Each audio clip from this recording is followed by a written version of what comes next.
नमस्कार, राधे राधे दोस्तों। स्वागत है आपका मेरे चैनल पर एक बार फिर से, जहां मैं धर्म, संस्कृति और त्योहारों की गहराइयों में जाते हुए आपको उनके बारे में पौराणिक कथाएं, महत्व और सभी महत्वपूर्ण जानकारियां देती रहती हूँ। आज हम बात करेंगे मार्गशीर्ष संकष्टी चतुर्थी के महत्व, पूजा विधि और उससे जुड़ी सभी पौराणिक कथाएं और अनेक जानकारियों के बारे में। वीडियो को अंत तक जरूर देखना, क्योंकि मैं बताऊंगी कि इस दिन भगवान गणेश की पूजा करने से आपकी समस्याओं का समाधान किस प्रकार हो सकता है। संकष्टी चतुर्थी का अर्थ। संकष्टी का अर्थ है संकट को हरने वाली। यह दिन भगवान गणेश को समर्पित है, जो बाधाओं को दूर करने वाले देवता है। मार्गशीर्ष संकष्टी का महत्व। हिंदू धर्म में गणाधिप संकष्टी चतुर्थी का व्रत महिलाओं के लिए बहुत अधिक महत्व रखता है। इस दिन महिलाएं भगवान गणेश को प्रसन्न करने के लिए सच्ची श्रद्धा के साथ व्रत रखती हैं और विधि विधान से पूजा अर्चना करती हैं। इस दिन विधि विधान से पूजा करने से लोगों को विशेष फल की प्राप्ति होगी और सभी का मनोकामनाएं पूरी होंगी। इस शुभ मौके पर भगवान गणेश और भोलेनाथ की पूजा करने से लोगों को कई गुना फल प्राप्त होगा। साथ ही आपके परिवार के सभी लोगों पर भगवान गणेश और भोलेनाथ की कृपा बनी रहेगी और जीवन में आने वाली परेशानियां दूर रहेंगी। इस शुभ मौके पर इस पौराणिक कथा का पाठ अवश्य करें, क्योंकि इस कथा के बिना पूजा अधूरी मानी जाती है और व्रत भी अधूरा रह जाता है। पंचांग के अनुसार कार्तिक माह की कृष्ण पक्ष की चतुर्थी तिथि मार्गशीर्ष संकष्टी गणेश चतुर्थी व्रत कथा। पार्वती जी ने गणेश जी से पूछा कि अगहन कृष्ण चतुर्थी संकटा कहलाती है। उस दिन किस गणेश की पूजा किस रीति से करनी चाहिए? गणेश जी ने उत्तर दिया कि हे हिमालय नंदिनी, अगहन में पूर्वोक्त वृत्ति से गजानन नामक गणेश की पूजा करनी चाहिए। पूजन के बाद अर्घ देना चाहिए। दिन भर व्रत रहकर पूजन के बाद ब्राह्मण को भोजन कराकर जौ, तिल, चावल, चीनी और घृत का शाकला बनाकर हवन कराएं तो वह अपने शत्रु को वशीभूत कर सकता है। इस संबंध में हम एक प्राचीन इतिहास सुनते हैं। पौराणिक कथा के अनुसार त्रेता युग में भगवान राम के पिता दशरथ एक प्रतापी राजा थे। उन्हें शिकार करना बहुत ही अच्छा लगता था। एक बार अनजाने में उनसे एक श्रवण कुमार नामक ब्राह्मण का वध हो गया। उस ब्राह्मण के अंधे माँ बाप ने राजा दशरथ को श्राप दिया कि जिस प्रकार हम लोग पुत्र वियोग में मर रहे हैं, उसी तरह तुम्हारी भी पुत्र वियोग में मृत्यु होगी। इससे राजा बहुत परेशान हो गए। उन्होंने पुत्रेष्टि यज्ञ कराया। फलस्वरूप जगदीश्वर ने राम रूप में उनके यहाँ अवतार लिया। वही भगवती लक्ष्मी जानकी के रूप में अवतरित हुई। पिता की आज्ञा पाकर भगवान राम, उनकी पत्नी सीता और भाई लक्ष्मण वन को गए, जहाँ उन्होंने खरदूषण आदि अनेक राक्षसों का वध किया। इससे क्रोधित होकर रावण ने सीता जी का अपहरण कर लिया। फिर सीता की खोज में भगवान राम ने पंचवटी का त्याग किया और ऋष्यमुख पर्वत पर पहुंचकर सुग्रीव से मित्रता की। इसके बाद सीता जी की खोज में हनुमान आदि वानर तत्पर हुए। उन्हें ढूंढते ढूंढते गिद्धराज संपाति को देखा। वानरों को देखकर संपाति ने उनकी पहचान पूछी। कहा कि तुम कौन हो? इस वन में कैसे आए हो? किसने तुम्हें यहाँ भेजा है? संपाति की बात सुनकर वानरों ने उत्तर दिया कि दशरथ नंदन राम जी सीता और लक्ष्मण जी के साथ दंडक वन में आए हैं, जहां पर उनकी पत्नी सीता जी का अपहरण हो गया है। हे मित्र, इस बात को हम लोग नहीं जानते कि सीता कहाँ है। संपाति ने कहा कि तुम सब रामचंद्र के सेवक होने के नाते हमारे मित्र हो। सीता जी का जिसने हरण किया है वह मुझे मालूम है। सीता जी को बचाने के लिए मेरा छोटा भाई जटायु अपने प्राण गंवा चुका है। यहाँ से थोड़ी ही दूर पर ही समुद्र और समुद्र के उस पार राक्षस नगरी है। वहीं अशोक के पेड़ के नीचे सीता जी बैठी हैं। सीता जी अभी भी मुझे दिखाई दे रही हैं। सभी वानरों में हनुमान जी अत्यंत पराक्रमशाली हैं, अतः उन्हें वहां जाना चाहिए, क्योंकि सिर्फ हनुमान जी ही अपने पराक्रम से इस विशाल समुद्र को लांघ सकते हैं। संपाति की बात सुनकर हनुमान जी ने पूछा, हे संपाति, इस विशाल समुद्र को मैं कैसे पार कर सकता हूँ? जब हमारे सब वानर उसे पार करने में असमर्थ हैं, तो मैं ही अकेला कैसे पार जा सकता हूँ? संपाति ने हनुमान जी को उत्तर दिया कि हे मित्र, आप संकट नाशक गणेश चतुर्थी का व्रत करो उस व्रत के प्रभाव से आप समुद्र को क्षण भर में पार कर लोगे। संपाति के कहने पर ही हनुमान भगवान ने संकट चतुर्थी के उत्तम व्रत को किया। इसके प्रभाव से हनुमान जी क्षण भर में ही समुद्र को लांघ गए। अतः इस लोक में इसके समान सुखदायक कोई दूसरा व्रत नहीं है। संकष्टी गणेश चतुर्थी व्रत करने से घर परिवार में आ रही विपदा दूर होती है। कई दिनों में रुके मांगलिक कार्य संपन्न होते हैं तथा भगवान श्री गणेश असीम सुखों की प्राप्ति कराते हैं। माह की किसी भी चतुर्थी के दिन भगवान श्री गणेश की पूजा के दौरान संकष्टी गणेश चतुर्थी व्रत की कथा पढ़ना अथवा सुनना जरूरी होता है। इससे संबंधित 4 कथाएं प्रचलित हैं। यहाँ पाठकों के लिए प्रस्तुत हैं श्री गणेश की 4 कथाएं। आइए हम भी उन्हें पढ़ें। पहली कथा। एक समय की बात है कि विष्णु भगवान का विवाह लक्ष्मी जी के साथ निश्चित हो गया। विवाह की तैयारी होने लगी। सभी देवताओं को निमंत्रण भेजे गए, परंतु गणेश जी को निमंत्रण नहीं दिया गया, कारण जो भी रहा हो। अब भगवान विष्णु की बारात जाने का समय आ गया। सभी देवता अपनी पत्नियों के साथ विवाह समारोह में आ गए। उन सबने देखा कि गणेश जी कहीं दिखाई नहीं दे रहे। तब वे आपस में चर्चा करने लगे कि क्या गणेश जी को न्योता नहीं गया है या स्वयं गणेश जी ही नहीं आए हैं। सभी को इस बात पर आश्चर्य होने लगा। तभी सबने विचार किया कि विष्णु भगवान से ही इसका कारण पूछा जाए। विष्णु भगवान से पूछने पर उन्होंने कहा कि हमने गणेश जी के पिता भोलेनाथ महादेव को न्योता भेजा है। यदि गणेश जी अपने पिता के साथ आना चाहते हो तो आ जाएं। अलग से न्योता देने की कोई आवश्यकता भी नहीं थी। दूसरी बात यह है कि उनको 1.25 मन मूंग, 1.25 मन चावल, 1.25 मन घी और 1.25 मन लड्डू का भोजन दिन भर में चाहिए। यदि गणेश जी नहीं आएंगे तो कोई बात नहीं, दूसरे के घर जाकर इतना सारा खाना पीना अच्छा भी नहीं लगता। इतनी वार्ता कर ही रहे थे कि किसी एक ने सुझाव दिया, यदि गणेश जी आ भी जाएं तो उनको द्वारपाल बनाकर बैठा देंगे कि आप घर की याद रखना। आप तो चूहे पर बैठकर धीरे धीरे चलोगे तो बारात से बहुत पीछे रह जाओगे। यह सुझाव भी सबको बहुत पसंद आ गया, तो विष्णु भगवान ने भी अपनी सहमति दे दी। होना क्या था कि इतने में गणेश जी वहां आ पहुंचे और उन्हें समझा बुझाकर घर की रखवाली करने के लिए बैठा दिया गया। बारात तो चल दी। तब नारद जी ने देखा कि गणेश जी तो दरवाजे पर ही बैठे हुए हैं, तो वे गणेश जी के पास गए और उन्होंने उन्हें रुकने का कारण पूछा। गणेश जी यह कहने लगे कि विष्णु भगवान ने मेरा बहुत अपमान किया है। नारद जी ने कहा कि आप अपनी मूषक सेना को आगे भेज दें तो वह रास्ता खोद देगी, जिससे उनके वाहन धरती में धंस जाएंगे। तब आपको सम्मान पूर्वक बुलाना भी पड़ेगा। अब तो गणेश जी ने अपनी मूषक सेना जल्दी से आगे भिजवा दी और सेना ने जमीन में पोली कर दी। जब बारात वहां से निकली तो रथों के पहिए धरती में धंस गए। लाख कोशिश करे परंतु पहिए नहीं निकले। सभी ने अपने अपने उपाय किए, परंतु पहिए तो नहीं निकले, बल्कि जगह जगह से टूट गए। किसी की समझ में नहीं आ रहा था कि अब क्या किया जाए। तब तो नारद जी ने आकर कहा, आप लोगों ने गणेश जी का अपमान करके अच्छा नहीं किया। यदि उन्हें मनाकर लाया जाए तो आपका कार्य सिद्ध हो सकता है और यह संकट टल सकता है। शंकर भगवान ने अपने दूत नंदी को भेजा और वे गणेश जी को लेकर आए। गणेश जी का आदर सम्मान के साथ पूजन किया गया। तब कहीं रथ के पहिए निकाले गए।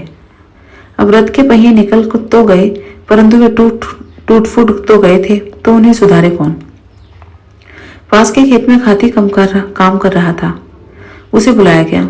खाती अपना कार्य करने के पहले श्री गणेशाय नमः कहकर गणेश जी की वंदना मन ही मन करने लगा। देखते ही देखते खाती ने सभी पहियों को ठीक कर दिया। वह खाती कहने लगा कि हे देवताओं, आपने सर्वप्रथम गणेश जी को नहीं मनाया होगा और न ही उनकी पूजन की होगी, इसलिए तो आपके साथ यह संकट आया है। हम तो मूर्ख अज्ञानी हैं, फिर भी पहले गणेश जी को पूजते हैं, उनका ध्यान करते हैं। आप लोग तो देवतागण हैं, फिर भी आप गणेश जी को कैसे भूल गए। अब आप लोग भगवान श्री गणेश जी की जय भूलकर जाएं तो आपके सब काम बन जाएंगे और कोई संकट भी नहीं आएगा। ऐसे कहते हुए बारात वहां से चल दी और विष्णु भगवान का लक्ष्मी जी के साथ विवाह संपन्न करा के सभी सकुशल घर लौट आए। हे गणेश जी महाराज, आपने विष्णु को जैसे कार्य सरियो ऐसे कार्य सबको सिद्ध करियो। बोलो गजानन भगवान की जय। दूसरी कथा। पौराणिक एवं प्रचलित श्री गणेश कथा के अनुसार एक बार देवता कई विपदाओं में घिरे थे। तब वह मदद मांगने भगवान शिव के पास आए। उस समय शिव के साथ कार्तिकेय तथा गणेश जी भी बैठे थे। देवताओं की बात सुनकर शिवजी ने कार्तिकेय व गणेश जी से पूछा कि तुम में से कौन देवताओं के कष्टों का निवारण कर सकता है। तब कार्तिकेय व गणेश जी दोनों ने ही स्वयं को इस कार्य के लिए सक्षम बताया। इस पर भगवान शिव ने दोनों की परीक्षा लेते हुए कहा कि तुम दोनों में से जो सबसे पहले पृथ्वी की परिक्रमा करके आएगा वही देवताओं की मदद करने जाएगा। भगवान शिव के मुख से यह वचन सुनते ही कार्तिकेय अपने वाहन मोर पर बैठकर पृथ्वी की परिक्रमा के लिए निकल गए, परंतु गणेश जी सोच में पड़ गए कि वह चूहे के ऊपर चढ़कर सारी पृथ्वी की परिक्रमा करेंगे तो इस कार्य में उन्हें बहुत समय लग जाएगा। तभी उन्हें एक उपाय सूझा। गणेश जी अपने स्थान में उठे और अपने माता पिता की 7 बार परिक्रमा करके वापस बैठ गए। परिक्रमा करके लौटने पर कार्तिकेय स्वयं को विजेता बताने लगे। तब शिव जी ने श्री गणेश से पृथ्वी की परिक्रमा न करने का कारण पूछा। तब गणेश भगवान ने कहा, माता पिता के चरणों में ही समस्त लोक है। यह सुनकर भगवान शिव ने गणेश जी को देवताओं के संकट दूर करने की आज्ञा दी। इस प्रकार भगवान शिव ने गणेश जी को आशीर्वाद दिया कि चतुर्थी के दिन जो तुम्हारा पूजन करेगा और रात्रि में चंद्रमा को अर्घ्य देगा उसके तीनों ताप यानी दैहिक ताप, दैविक ताप तथा भौतिक ताप दूर होंगे। इस व्रत को करने से व्रतधारी के सभी तरह के दुख दूर होंगे और उसे जीवन के भौतिक सुखों की प्राप्ति होगी। चारों तरफ से मनुष्य की सुख समृद्धि बढ़ेगी तथा पुत्र पुत्र आदि धन ऐश्वर्य की कमी कभी नहीं रहेगी। गणेश चतुर्थी व्रत की तीसरी कथा। एक समय की बात है, राजा हरिश्चंद्र के राज्य में एक कुम्हार था। वह मिट्टी के बर्तन बनाता, लेकिन वह कच्चे रह जाते थे। एक पुजारी की सलाह पर उसने इस समस्या को दूर करने के लिए एक छोटे बालक को मिट्टी के बर्तनों के साथ आवा में डाल दिया। उस दिन संकष्टी चतुर्थी का दिन था। उस बच्चे की माँ अपने बेटे के लिए परेशान थी। उसने गणेश जी से बेटे की कुशलता की प्रार्थना की। दूसरे दिन जब कुम्हार ने सुबह उठकर देखा तो आवा में उसके बर्तन तो पक गए थे, लेकिन बच्चे का बाल बांका भी नहीं हुआ था। वह डर गया और राजा के दरबार में जाकर सारी घटना बताई। इसके बाद राजा ने उस बच्चे को और उसकी माँ को बुलवाया तो माँ ने सभी तरह के विघ्न को दूर करने वाली संकष्टी चतुर्थी का वर्णन किया। इस घटना के बाद से महिलाएं संतान और परिवार के सौभाग्य के लिए संकट चौथ का व्रत करने लगी। चौथी कथा। श्री गणेश जी चतुर्थी व्रत की पौराणिक कथा के अनुसार एक बार भगवान शिव तथा माता पार्वती नर्मदा नदी के किनारे बैठे थे। वहां माता पार्वती ने भगवान शिव से समय व्यतीत करने के लिए चौपड़ खेलने को कहा। शिव चौपड़ खेलने के लिए तैयार हो गए, परंतु इस खेल में हार जीत का फैसला कौन करेगा यह प्रश्न उनके समक्ष उठा तो भगवान शिव ने कुछ दिन के एकत्रित कर उसका एक पुतला बनाकर उसकी प्राण प्रतिष्ठा कर दी और पुतले से कहा, बेटा हम चौपड़ खेलना चाहते हैं, परंतु हमारी हार जीत का फैसला करने वाला कोई नहीं है, इसलिए तुम बताना कि हम दोनों में से कौन हारा और कौन जीता।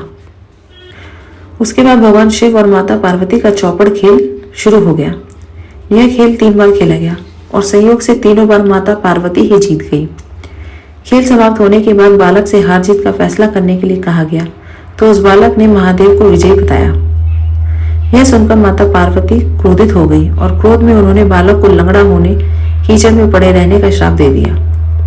बालक ने माता पार्वती से माफी मांगी और कहा कि यह मुझसे अज्ञानतावश ऐसा हुआ है, मैंने किसी द्वेष भाव में ऐसा नहीं किया। बालक द्वारा क्षमा मांगने पर माता ने कहा, यहाँ गणेश पूजन के लिए नाग कन्याएं आएंगी, उनके कहे अनुसार तुम गणेश व्रत करो, ऐसा करने से तुम मुझे प्राप्त करोगे। यह कहकर माता पार्वती शिव के साथ कैलाश पर्वत पर चली गई। 1 वर्ष के बाद उस स्थान पर नाग कन्याएं आई। तब नाग कन्याओं से श्री गणेश के व्रत की विधि मालूम करने पर उस बालक ने 21 दिन लगातार गणेश जी का व्रत किया। उसकी श्रद्धा से गणेश जी प्रसन्न हुए। उन्होंने बालक को मनोवांछित फल मांगने के लिए कहा। उस पर बालक ने कहा, हे विनायक, मुझ में इतनी शक्ति दीजिए कि मैं अपने पैरों से चलकर अपने माता पिता के साथ कैलाश पर्वत पर पहुंच सकूं और वे यह देख प्रसन्न हो। तब बालक को वरदान देकर श्री गणेश अंतर्ध्यान हो गए। इसके बाद वह बालक कैलाश पर्वत पर पहुंच गया और कैलाश पर्वत पर पहुंचने की अपनी कथा उसने भगवान शिव को सुनाई। चौपाड़ वाले दिन से माता पार्वती शिव जी से विमुख हो गई थी, अतः देवी के रुष्ट होने पर भगवान शिव ने भी बालक के बताए अनुसार 21 दिनों तक श्री गणेश का व्रत किया। इस व्रत के प्रभाव से माता पार्वती के मन से भगवान शिव के लिए जो नाराजगी थी वह समाप्त हो गई। आश्विन संकष्टी गणेश चतुर्थी व्रत कथा। श्री कृष्ण जी कहते हैं कि महाराज युधिष्ठिर, आप भी इस व्रत को कीजिए। इस व्रत के प्रभाव से आप क्षण भर में अपने शत्रुओं को जीतकर संपूर्ण राज्य के अधिकारी बनेंगे।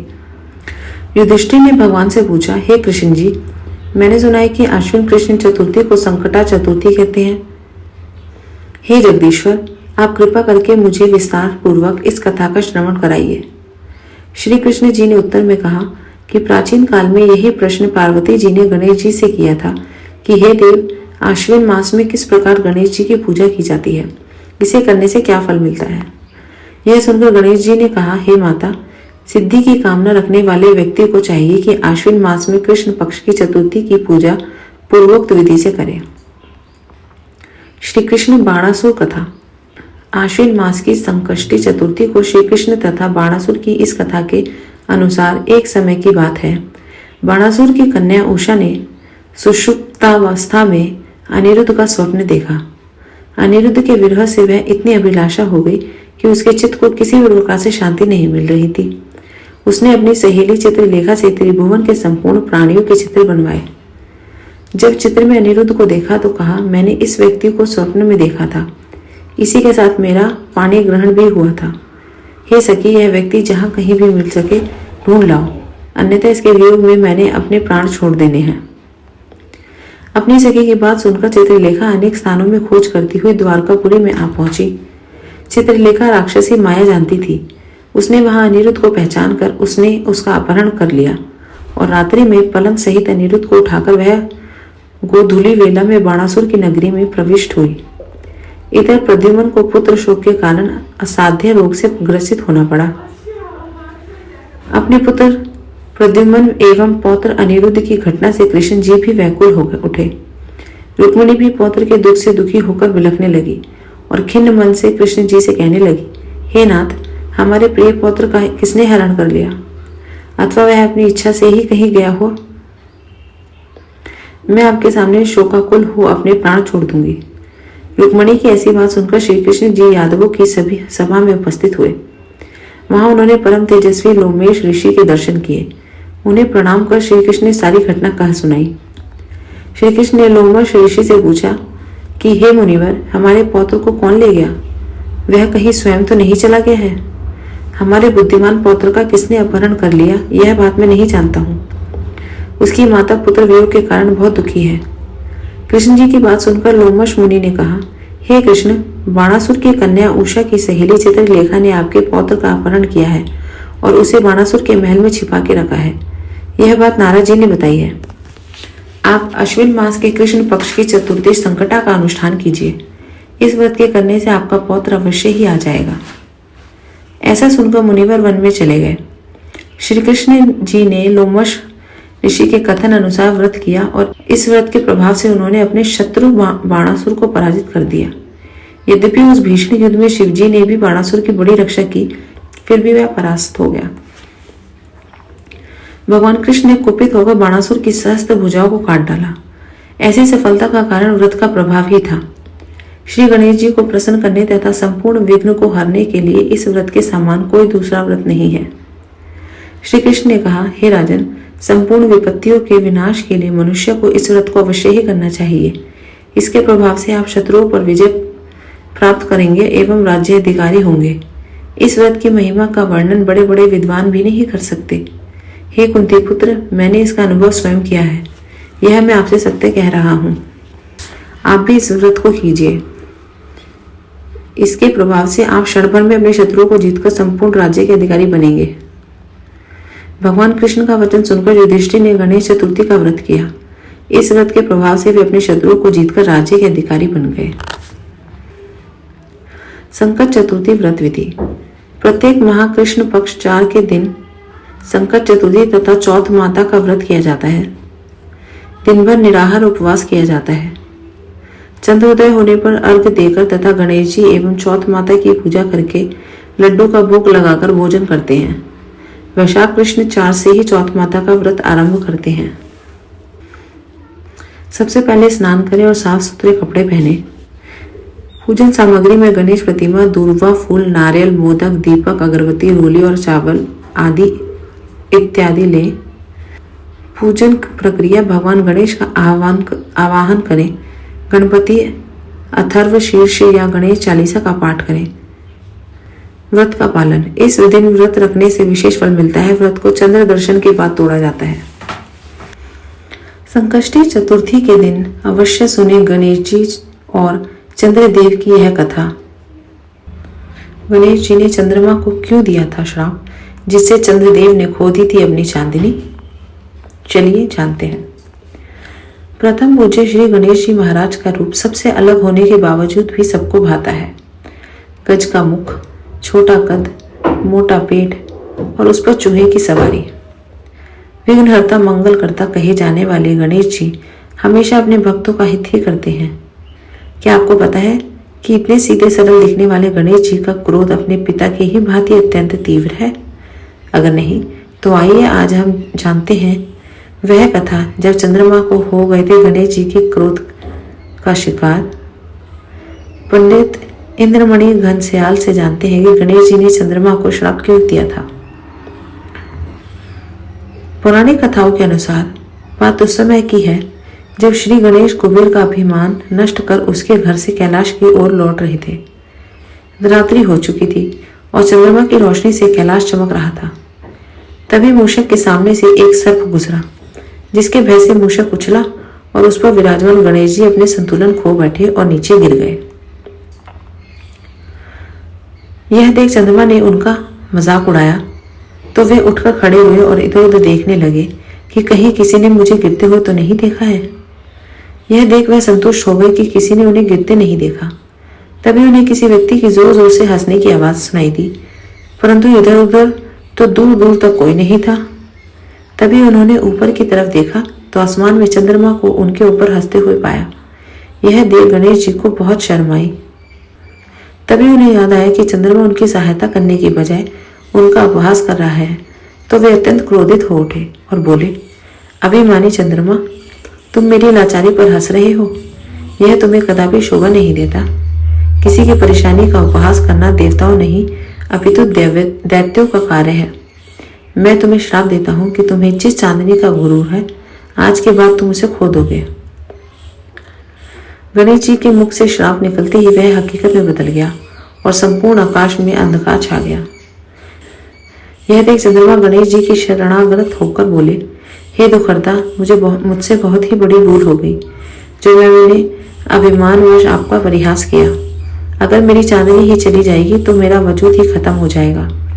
मुझे अपने किए पर एहसास है, कृपा कर मुझे माफ करें भगवान और अपना श्राप वापस लें। चंद्रमा की क्षमा याचना सुनकर और उसे शरणागत होते हुए देखकर गणेश जी महाराज का क्रोध शांत हुआ और उन्होंने कहा, अपना श्राप तो मैं वापस नहीं ले सकता, परंतु तुम्हें एक वरदान भी देता हूँ। यह तो होगा कि तुम अपनी रोशनी खो दोगे, परंतु केवल माह में एक दिन के लिए। उसके अलावा तुम्हारा तेज कम ज्यादा होता रहेगा। इसके अलावा कुछ खास त्योहारों पर तुम्हारी पूजा भी की जाएगी।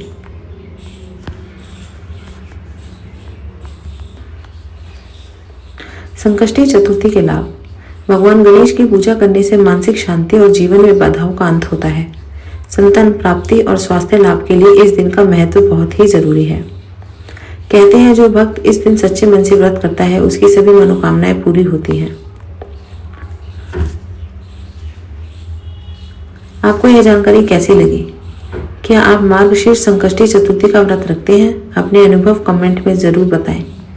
इस वीडियो को लाइक और शेयर करें ताकि गणपति बप्पा की कृपा सभी तक पहुंचे। चैनल को सब्सक्राइब करना ना भूलें।